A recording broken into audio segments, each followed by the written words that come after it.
А вот как итоги переговоров в Минске прокомментировал председатель ЛДПР Владимир Жириновский. Он пообщался с нашим корреспондентом Алексеем Конопко. Владимир Владимирович, скажите, пожалуйста, как можно оценивать те договоренности, которые достигнуты спустя 17 часов? Конечно, какой-то результат есть. Люди встретились, поговорили. Возможно, в кулуарах, в закрытом режиме что-то было более жесткое сказано Порошенко. Но Киев никогда не выполнял достигнутые договоренности. И не сейчас, в 2015 году. Это было и в 2014, в 2013, с 1991 года. При советской власти, при царе, при Петре Первом, Мазепой договорились и бросил все, кинул, сбежал. То есть это недоговорно способное существо вот, в виде сегодняшних киевских властей. Я это помню прекрасно по однокласснику Стасик Ребенко. Мы 11 лет были в одном классе. Со всеми нормально можно разговаривать, с ним невозможно. Уперся, все. Он никогда не будет делать то, что мы просим от него. Раз не идет на экзамен. Вот я считаю, что сегодня экзамена не будет. Ты дурак, что ли? Мы все сидим, сдаем экзамен. Мы приходим, Стасик, экзамен. Нет, тут тупизна такая, знаете, вот такое уперство, такое вот животное что-то такое. Это одно. Как бы национально-психологическая характеристика участников переговоров. Второе. Бесполезно бумаги. Дирижер в Вашингтоне. Заставить их подписать все, что надо, и исполнять только рычаг. Газ прекратить поставлять. Никакого газа.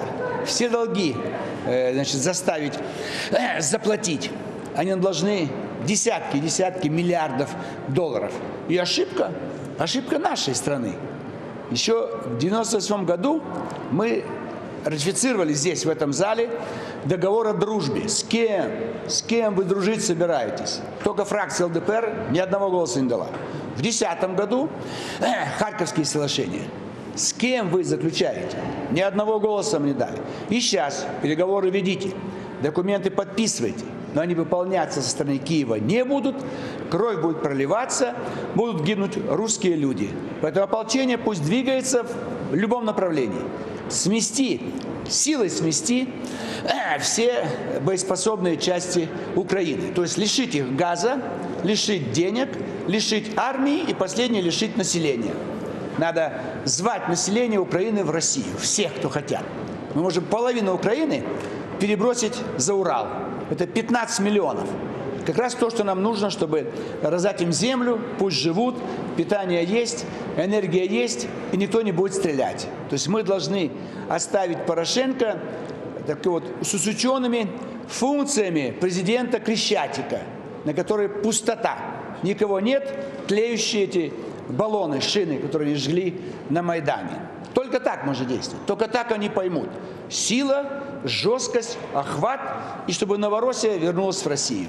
А Галиция с Львовом ушли навсегда, будет маленькое такое государство, и слово «Украина» вообще прекратит звучать. Только так действовать. А так встречаться можно в Минске каждый год. И вот Вьетнам, 20 лет. В Женеве переговоры, продолжаются переговоры, новые представители, новые соглашения. Пока Северный Вьетнам не шарахнул, так что там ничего не осталось от южно-вьетнамской армии, ничего нельзя было сделать. Только военное решение. Если исходить из того, что не будут соблюдаться и эти договоренности, то каков прогноз, что будет дальше и повлияет ли сегодняшнее соглашение на планы США о поставках оружия? Оружие они и так могут поставлять. И так при захвате определенных населенных пунктов находят образцы натовского оружия. Поэтому никаких договоренностей не надо с Америкой. Они будут поставлять, у них просто поставлять нечего. Поставлять будут с Афганистана там какие-нибудь старое, ненужное, вышедшее из строя вооружение. И они это как хлам. Украина будет помойка для дальнейшего уграбления, то есть угробить остатки военной техники США, они будут заказывать себе новую.